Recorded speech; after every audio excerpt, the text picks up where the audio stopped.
ছাড়া। আমাদের ক্লাবে কোনো প্রোগ্রাম হচ্ছে, আমার কোনো প্রোগ্রাম হচ্ছে, দীপেন্দু বিশ্বাস থাকবে না, তাহলে সেই প্রোগ্রাম হবে না। এবং দীপেন্দু বিশ্বাস মোহামেডানে যখন অলকদা কোচিংয়ে খেলেছে, অলকদাকে মোহামেডানে কোচ করার পিছনে দীপেন্দুর কিন্তু অনেক বড় অবদান ছিল। আর আমাদের মধ্যে এখন শেষ মুহূর্তে আমি যার নাম করবো বাইচুং ভুটিয়া, তার জন্য কোনো ধন্যবাদই প্রশংসা কিছুই আমি বলতে পারছি না। এখন বাইচুং এই প্রোগ্রামের জন্য শিলং থেকে উড়ে এসেছে। আমি একবার ফোন করেছিলাম, অলকা ফোন করেছিলেন, অলোক মুখার্জি বই উদ্বোধন হচ্ছে, বাইচুং ভুটিয়া বলেছিলেন আমি যাবো। এবং বাইচুংয়ের তার সেরা খেলা, ভারতীয় ইন্ডিয়ান টিমে তার সেরা খেলা স্টিফেন কনস্টান্টাইন যখন করছিলেন, অলকদা ইন্ডিয়া টিমের করছিলেন, গাড়িতে আস্তে আস্তে বলছিল বাইচুং ভুটিয়া তার জীবনের সেরা খেলাটা কিন্তু অলকদার কোচিং এ খেলেছিলেন।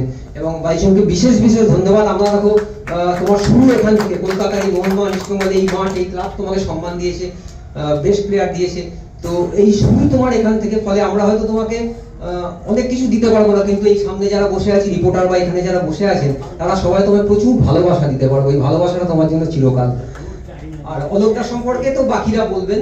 অলকদার একটাই শুধু আমি বলি যে আমি যখন বইটা লিখতে যাই, আমার একটু মনে সংশয় ছিল, দীপ্তাংশকে বলেওছিলাম যে অলকদার সম্পর্কে, অলকদা তো খুব কম কথা বলেন এবং অলকদার অত বিতর্কিত চরিত্র নন, তো কি করবো, অলকদার অত কি বার করতে পারবো? তো বিশ্বাস করুন না, অলকদার এই বইটা লিখতে তো বহুবার যেতে হয়েছে। অলকদার বাড়ি 10-12 বার তো হবেই, রাজধানীর বাড়িতে। আস্তে আস্তে অলকদার যা সব বিস্ফোরণ ঘটিয়েছেন, বইটা দেখলে আপনারা বুঝতে পারবেন। অলকদাকে দেখে আমার মনে হচ্ছে অলকদার জল নয়, অলকদারটা আগুন। এবং এই বইয়ের জন্য আমি বিশেষভাবে ধন্যবাদ জানাই, সামনে বসে আছে অভিষেককে আমি দেখতে পাচ্ছি না, কোথায়? অলকদার বড় ছেলে অভিষেক, ও না থাকলে, এবং এটা আশ্চর্যের বিষয় আমি বলছি, আমি মোহনবাগান ইস্টবেঙ্গলের কর্মকর্তারাও এখানে আছেন, যদি পুরনো প্লেয়ারদের সম্পর্কে, অলোক মুখার্জির সম্পর্কে যদি কিছু জানতে হয়, অভিষেকের কাছে যা জিনিস আছে, অলকদার প্রথম খেলা থেকে শুরু করে আজ অব্দি, শেষ পর্যন্ত আজ অব্দি, এই উদ্বোধন অব্দি যা যা ছবি, যা যা কাগজের কাটিং ও যেভাবে যত্ন করে রেখে দিয়েছে, আমার ধারণা অলকদা বইটা পড়লে অবাক হয়ে যাবে যে এত কিছু জানলো কি করে। ও আমায় হেল্প না করলে আমি এই বইটা সত্যি এভাবে লিখতে পারতাম না। Thank you Abhishek.